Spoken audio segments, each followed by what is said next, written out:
बहुत समय पहले की बात है। मोगली नाम का एक लड़का, जो जंगल में भालू बल्लू, काले पैंथर बगीरा और अन्य जानवरों के साथ रहता था, अब बड़ा हो रहा था। वह अब पहले से ज्यादा समझदार और बहादुर हो गया था। जंगल में उसकी पहचान एक होशियार और निडर बालक की तरह होती थी।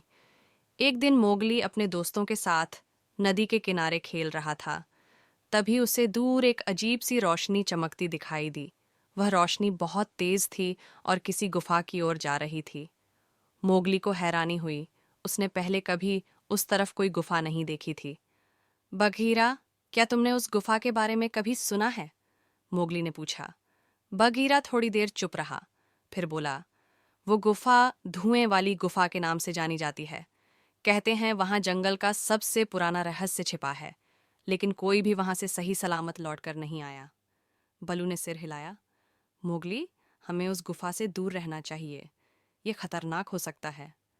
लेकिन मोगली की जिज्ञासा बढ़ गई थी। उसने तय कर लिया कि वह उस गुफा का रहस्य सुलझाएगा।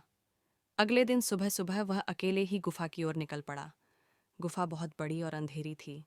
अंदर घुसते ही मोगली को ठंडी हवा और अजीब सी आवाजें सुनाई देने लगीं। उसकी धड़कन तेज हो गई, लेकिन उसने हिम्मत नहीं हारी। थोड़ी दूर चलते ही उसे दीवारों पर कुछ चित्र बने हुए दिखे। पुराने जानवरों की तस्वीरें, पेड़ों के निशान और एक खास चिन्ह, एक सुनहरी पत्ते के आकार का। यह क्या है? मोगली ने खुद से कहा। तभी उसे पीछे से किसी की आवाज सुनाई दी। तुम यहाँ क्यों आए हो, मानव बालक?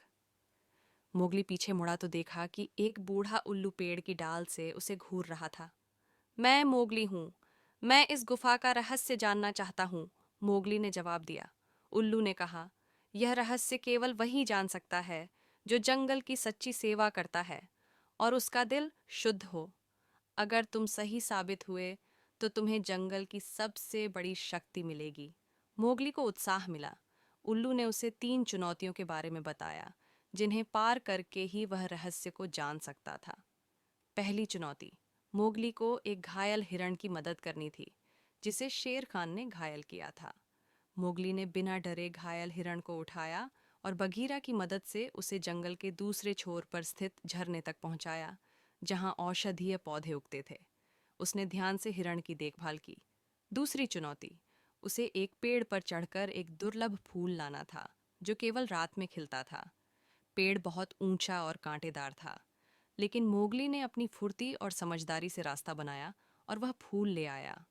तीसरी चुनौती, उसे अपने सबसे बड़े डर का सामना करना था, आग।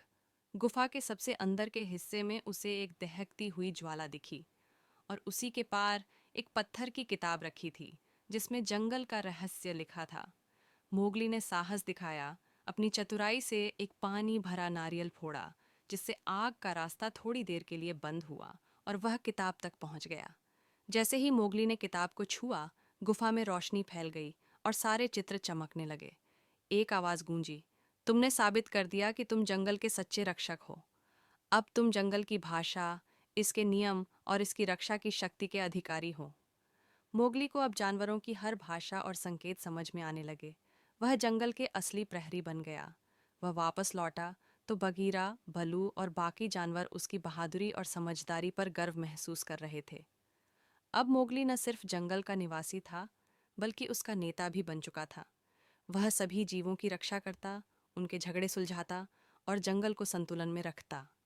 अंत में मोगली ने सीखा कि सच्चा बल बहादुरी, बुद्धिमानी और दूसरों के लिए सोचने में होता है।